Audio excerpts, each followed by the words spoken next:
Existem casos não tão óbvios de ressonância, mas que também podem ser explorados a partir desse conceito. Então vamos considerar a molécula de CO2.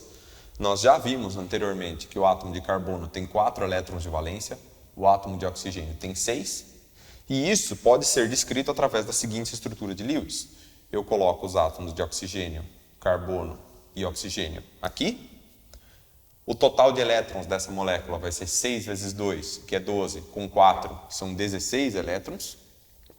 E os 16 elétrons podem ser colocados da seguinte maneira: 2, 4, 6, 8, 10, 12, 14, 16. Não sobraram elétrons para serem distribuídos sobre o átomo de carbono. No entanto, eu posso fazer com que esses elétrons aqui, 2 de cada átomo, certo? Cheguem a formar ligações adicionais que vão formar para esse átomo de carbono ligações duplas, o que vai gerar a seguinte estrutura de Lewis: 2 duplas e 4 elétrons em cada um dos átomos de oxigênio. No entanto, essa forma de representar a molécula não é a única. Então eu vou partir da mesma estrutura original que nós tínhamos aqui. Então eu vou desenhar ela de novo. E eu posso pensar o seguinte: ao invés de ter 2 elétrons vindo de cada átomo, eu poderia pensar nisso. Eu poderia pensar que isso está acontecendo, ou seja, o mesmo átomo de oxigênio está perdendo ambos os elétrons. Isso geraria a seguinte estrutura: oxigênio, tripla carbono, simples oxigênio.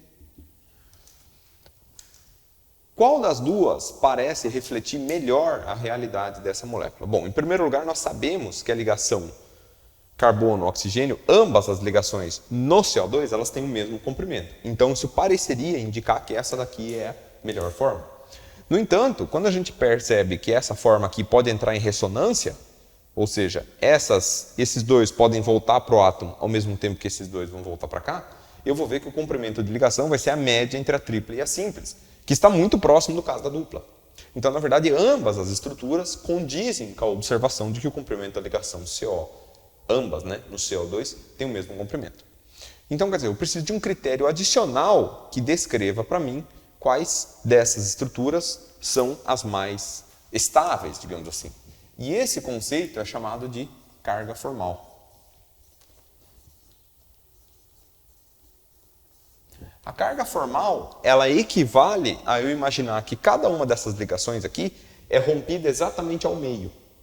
Se ela é rompida ao meio, significa que os elétrons que estão compartilhados serão distribuídos igualmente entre ambos os átomos. Ou seja, se eu quebrar essa ligação CO ao meio, os elétrons vão vir metade para o oxigênio e metade para o carbono.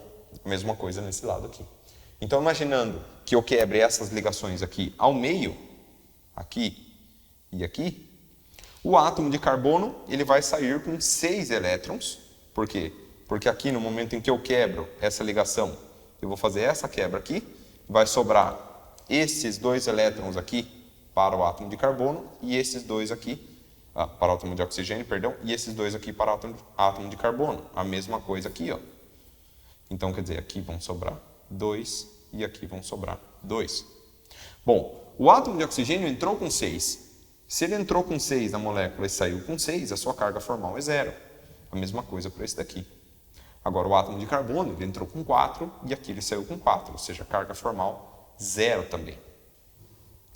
Não é exatamente o que acontece aqui. Se eu quebrar essas ligações aqui ao meio, nós vamos perceber que este átomo de oxigênio aqui, ele vai sair com 2, mais 3 são 5, ele entrou com 6, saiu com 5, 6 menos 5, isso aqui é igual a mais 1. Esse átomo de carbono entrou com 4, saiu com 4, carga formal 0. Mas este átomo aqui, ele entrou com 6 e saiu com 1, 2, 3, 4, 5, 6, 7. 6 menos 7 é menos 1. Claro, mais 1 com 0 com menos 1, isso aqui dá um total de 0, que é a mesma coisa desse total aqui, que tem que ser a carga da molécula como um todo. Essa molécula não tem carga, então a soma das cargas formais tem que refletir a carga molecular. Se caso eu tivesse começado com um íon, seja ele positivo ou negativo, a soma das cargas formais deveria resultar exatamente na carga daquele íon. Nós podemos fazer exemplos disso, né? E existem exemplos disso no livro.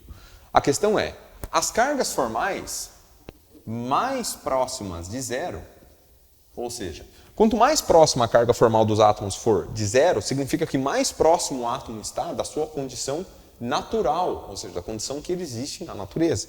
Ora, é claro que o oxigênio gosta de ganhar elétrons, ele gostaria de ficar com a sua carga formal -1.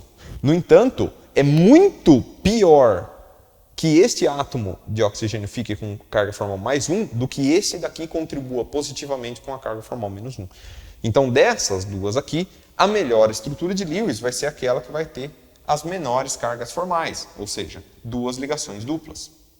Isso não indica que esta estrutura de Lewis não exista e não contribua para o comportamento químico do CO2. Ela pode contribuir.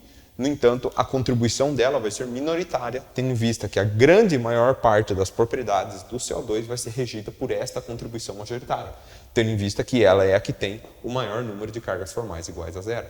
Se porventura nós tivermos uma estrutura que admite várias formas de ressonância, cada uma delas com os mesmos valores de cargas formais, mas em átomos diferentes, nós vamos admitir que todas aquelas estruturas contribuem igualmente para o comportamento experimental daquela molécula na natureza.